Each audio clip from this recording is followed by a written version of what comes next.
Tarehe 14 Mei mwaka 2026, mamlaka ya kudhibiti kawi na petroli ilitangaza bei mpya ya mafuta zitakazotumika Mei hadi Juni 14.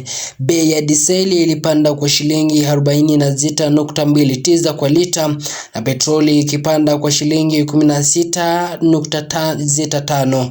Hivyo petroli kufikia shilingi 214.52 na dizeli shilingi 240.92 kwa lita.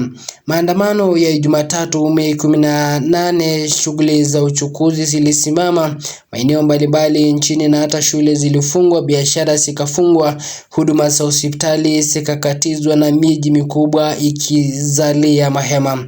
Katika kaunti ya Nakuru, mwandamaji mmoja aligongwa na gari la polisi katikati ya jiji, huku watu 5 wakitibiwa majeraha ya risasi katika hospitali ya rufaa ya Nakuru.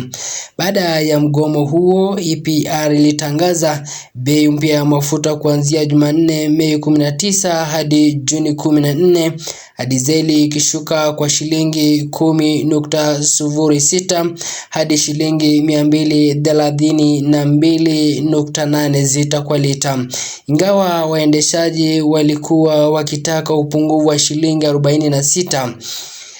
Hata hivyo, tukiapayo kisogo, Jumanne mchana serikali kupitia waziri wa usalama wa ndani Kipchumba Murkomen ilitangaza mgomo kusisitizwa kwa muda wa siku 7 ili kuruhusu mazungumzo kati ya pande zote.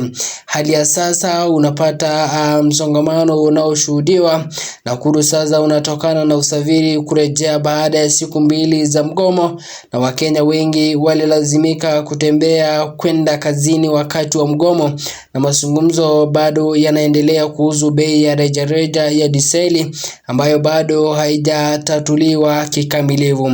Hali ni ngumu na wananchi wakiwa kati ya serikali isiyotaka kupunguza bei ya kiasi kikubwa na wahudumu wa matatu ambao wanadai kupunguziwa zaidi. Kumbuka ni mimi wako Benson Koriata nikiripotia runinga ya Oltoilo Lolosho TV, ambapo kwa lugha ya Kiswahili ni sauti ya mwananchi. Ni Benson Koriata, kaunti ya Nakuru.